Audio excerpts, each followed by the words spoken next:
Bonjour à toutes, bonjour à tous, bienvenue sur 8 Mont Blanc pour un nouveau journal. Tout de suite, voici les titres que nous allons développer en ce lundi 29 janvier 2024. Nous reviendrons bien entendu sur la mobilisation des agriculteurs dans nos départements. En ce lundi, plusieurs axes étaient encore coupés à la circulation. Parmi ceux-ci, la barrière de péage de Cluses, où Chloé Lemeur s'est rendue ce matin, nous le verrons. Et puis nous prendrons la direction de Savoie, un département au cœur duquel les travaux de sécurisation de la falaise de la Prat se poursuivent grâce au renfort de nouvelles technologies. Les explications à suivre dans quelques minutes. Mais on débute donc cette édition avec la grogne de la filière agricole à travers la France. Une mobilisation qui, loin de s'être conclue après les annonces de Gabriel Attal ce vendredi soir, rassemble toujours plus de professionnels sur les principaux axes routiers du territoire. C'est notamment le cas en ce début de semaine à la barrière de péage de Cluses, où, comme je vous l'évoquais à l'instant, Chloé Lemeur s'est rendue ce lundi matin. On regarde son reportage. 10 heures ce lundi matin et ils sont déjà près de 150 tracteurs à se réunir pour manifester leur mécontentement à la gare de péage de Cluses. C'est ici que syndicats et agriculteurs des 4 coins des Deux-Savoies se sont donné rendez-vous pour une nouvelle action coup de poing. En cause, les dernières annonces du Premier ministre Gabriel Attal à propos du secteur agricole en détresse. Celles-ci sont jugées insuffisantes par les professionnels du secteur. Il y a encore du travail à faire. Il y a des choses à préciser, à clarifier. Nos instances nationales, on a travaillé tous ensemble, on a posé 120 mesures, 120 revendications. On attend des réponses sur chacun des points et on attend que le travail se continue avec nos instances nationales sur les différents points, desserrer la pression aussi sur tout ce qui est produits de traitement de nos cultures, parce que nos producteurs de production végétale, même dans nos départements savoyards, se retrouvent dans des impasses techniques. On avait dit pas d'interdiction sans solution et aujourd'hui on n'en est pas tout à fait là. Parmi les revendications portées par les manifestants, une reconnaissance de leurs conditions de travail dégradées, la fin d'une concurrence déloyale ou l'assouplissement des normes environnementales. Pour eux, c'est l'avenir de la filière qui est en jeu. Aujourd'hui, on veut bien se mettre aux normes et avancer sur certaines choses, mais le problème, c'est qu'il nous faut des prix rémunérateurs en face, parce que ça coûte quand même toutes ces mises aux normes, et puis toute la tâche administrative, c'est du temps qu'on passe aussi, du temps qu'on est moins sur nos exploitations pour la production de la production de nos produits. Donc c'est aussi des fois on est obligé d'embaucher.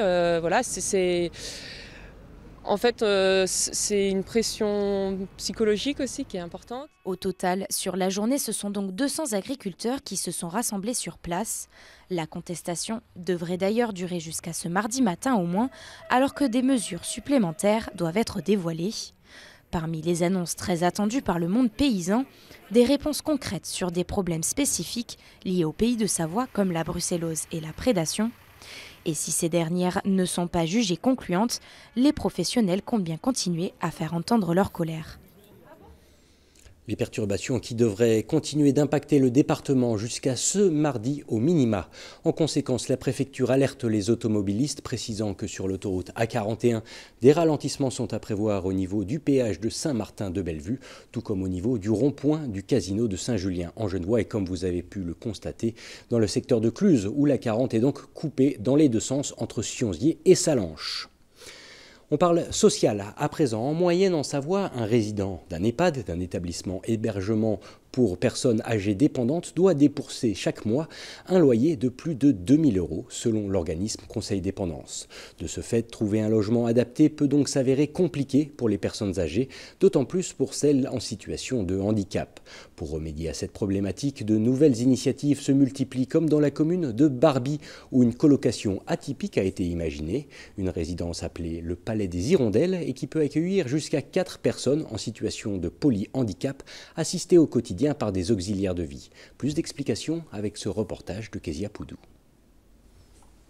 La colocation ou encore le fait de partager un habitat en commun a des avantages sur bien des points.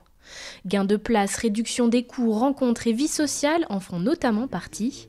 Dans cette résidence, ils sont 3 à avoir opté pour cette alternative, mais derrière le Palais des Hirondelles se cache une colocation peu commune. Francis, Amélie et Serge sont tous les 3 en situation de polyhandicap et recherchent d'ailleurs un 4e colocataire. Ils ont un bail qu'ils ont signé, ils payent un loyer tous les mois, ils payent leurs propres charges, donc ils sont chez eux. Notre objectif, c'est que toute personne chez elle doit se sentir bien, donc ils ont leur propre décoration, leurs propres habitudes. Ce n'est pas le résident qui va qui doit s'adapter à nous, c'est nous qui s'adaptons à lui. C'est-à-dire qu'il a envie de se lever tôt, on le lève tôt, il a envie de se lever tard, on le lève tard, il a envie de se coucher tard, on le couche tard, etc., etc. France Présence fait partie de ce projet depuis novembre 2023 et met donc à la disposition des colocataires une équipe de 12 auxiliaires de vie qui, par rotation, est présente 24 heures sur 24 et ce, 7 jours sur 7. Ménage, cuisine, c'est elles qui vont aider les colocataires dans leurs gestes quotidiens et leur permettent, en plus de conserver un lien social, d'avoir une présence rassurante. C'est un couple qui est à l'origine de ce projet. Ne trouvant pas de structure adaptée pour leur fille porteuse d'handicap, il a décidé de monter cette association en 2020. Avec la municipalité de Barby, ils ont décidé de racheter les lieux, de les réhabiliter pour construire donc au rez-de-chaussée cet habitat inclusif et permettre à leur fille d'intégrer avec 3 autres colocataires. Évidemment, ça aide aussi pour tout ce qui est la partie sociabilisation. Et donc avec 3 autres colocataires, ils lui permettent de vivre en toute sécurité au sein d'une structure qui lui correspond. Ces initiatives se multiplient en France et peuvent séduire un public qui n'a pas forcément les moyens d'être hébergé dans une structure plus conventionnelle ou ne trouve simplement pas de place. En France, le niveau du taux d'occupation des EHPAD en 2019 est en moyenne de 98% sur l'hébergement permanent, selon KPMG. À cela s'ajoute son coût non négligeable. En moyenne, en Savoie, un résident d'un établissement d'hébergement pour personnes âgées dépendantes devait débourser chaque mois 2 322 € en 2023. Dans cette colocation, le coût mensuel est d'environ 1 500 € par mois. À noter que contrairement aux EHPAD, médecins ou infirmiers ne sont pas constamment présents. Ils interviennent à la demande des résidents. Je vous l'évoquais en titre, le chantier de purge et de sécurisation de la falaise de la Prat, en vallée de Maurienne, se poursuit et devance même le calendrier prévisionnel. 5 mois après l'éboulement spectaculaire qui a directement impacté toutes les voies de communication terrestre, le site accueille aujourd'hui un chantier d'un nouveau genre et ce, sur plus d'un aspect. En effet, afin de garantir la sécurité du personnel engagé dans ces travaux, des solutions radiocommandées ont été mises en place. Une première pour un chantier d'une telle ampleur, les explications en images avec ce reportage. Encore bien visible sur les flancs de la vallée, la zone touchée par l'éboulement de août 2023 fait l'objet de travaux d'envergure. Car si l'autoroute est aujourd'hui sécurisée, la voie de chemin de fer, son tunnel ainsi que la route départementale sont encore loin de retrouver leur trafic. En effet, à ce jour, la paroi est encore friable, nécessitant d'intenses travaux de sécurisation. Les réouvertures aujourd'hui pour la SNCF, ils envisagent donc sur octobre-novembre. Le département de Savoie, ça sera un petit peu plus long parce que la route a reçu des gros blocs qu'on n'a pas pu aller voir jusqu'à présent. Elle a été impactée, on ne sait pas encore dans quelle mesure. Des ouvrages à Laval qui ont sûrement été dégradés et qu'il faudra remettre en état. On est sur certainement plutôt une fin d'année décembre, peut-être janvier ou un peu plus tard. Il va falloir qu'on puisse aller voir la route. Aujourd'hui, on ne peut pas encore aller voir, mettre un pied sur le chaussée, quoi. Parallèlement aux travaux d'altitude, il faut aujourd'hui impérativement évacuer les dizaines de milliers de mètres cubes de roches qui pèsent toujours sur l'ouvrage protégeant les rails.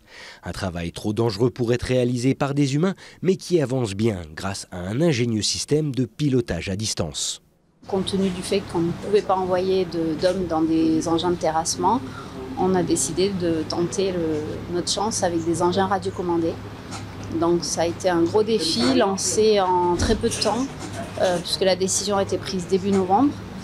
Et donc entre début novembre et le 12 décembre, date à laquelle les engins ont commencé à terrasser, à faire le travail, 1 mois et demi de réflexion, d'équipement des engins, de discussion, d'adaptation, de formation des pilotes.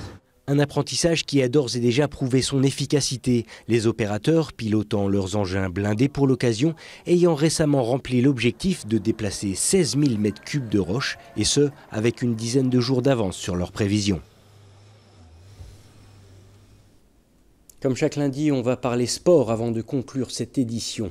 Et un mot de ski pour commencer, afin de saluer la très belle victoire ce samedi de Nils Allègre sur le Super G de Garmisch-Partenkirchen en Allemagne. À 30 ans, le skieur briançonnais signe donc sa toute première victoire sur le circuit Coupe du Monde. Et puis une autre très belle performance, celle de la Haut-Savoyarde Romane Miradoli, qui se classe 3e du Super G de Cortina d'Ampezzo en Italie. Un 3e podium en Coupe du Monde pour la skieuse et un premier pour l'équipe de France féminine de ski cette saison. Et puis en sport toujours, mais en football. À présent, le FC Annecy a mis fin à sa terrible série de 5 défaites consécutives en Ligue 2. Ce samedi contre Pau, les joueurs de Laurent Guyot ont dû se contenter d'un match nul et vierge, 0-0. Autre point positif, les Reds n'ont pas encaissé le moindre but pour la première fois depuis début décembre. Avec ce point pris, le FCA reste 17e du classement mais ne compte que 3 points de retard sur Bastia, le premier non relégable. On écoute quelques réactions d'après-match recueillies samedi soir par Sébastien Germain.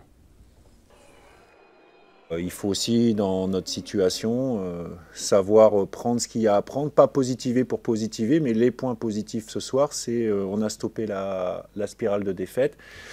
On n'a pas pris de but, on a pris un point et accessoirement, c'est pas anecdotique non plus, on a récupéré un point sur la place de premier relégable. Voilà. Après, on peut toujours faire les commentaires qu'on veut et c'est vrai que pour avoir discuté avec quelques supporters à la fin qui n'étaient pas très contents de ce qu'ils avaient vu en termes de spectacle, je les comprends parce que c'est pas un spectacle de fou non plus. Mais quand vous êtes sur 5 défaites d'affilée, pensez qu'on va briser la spirale par une victoire en jouant comme Manchester City ou le Barça. Ouais, sur la PlayStation, ça doit marcher comme ça. Donc, mais on n'est pas à la PlayStation. Je pense qu'il manque de l'efficacité offensive. Peut-être dans les 30 derniers mètres, trouver plus de passes, plus de solutions, plus se trouver, quoi. Donc voilà, je pense qu'il y a des nouveaux qui sont arrivés devant, qui ont fait un bon match, qui ont montré des qualités. Donc maintenant, il faut réussir à regrouper tout le monde, et puis retrouver de l'efficacité devant le but, parce que voilà, c'est ce qui manque quand même depuis un petit moment maintenant. Et voilà ce qui conclut cette page d'actualité sur notre antenne. On se quitte ce soir avec des très belles images des 2000 courageux qui se sont élancés sur la Spartan Winter Race de Valmorel. Une 8e édition dans la station qui a donc ouvert le bal de la saison pour cette institution de la course d'obstacles. Tout de suite sur votre antenne, Thierry Paulme vous attend pour vous donner les dernières nouvelles du temps. Et quant au retour de l'information sur 8 Mont-Blanc, c'est pour demain, mardi à partir de 18h. Mais en attendant, je vous souhaite une très belle fin de journée avec nos programmes. À bientôt.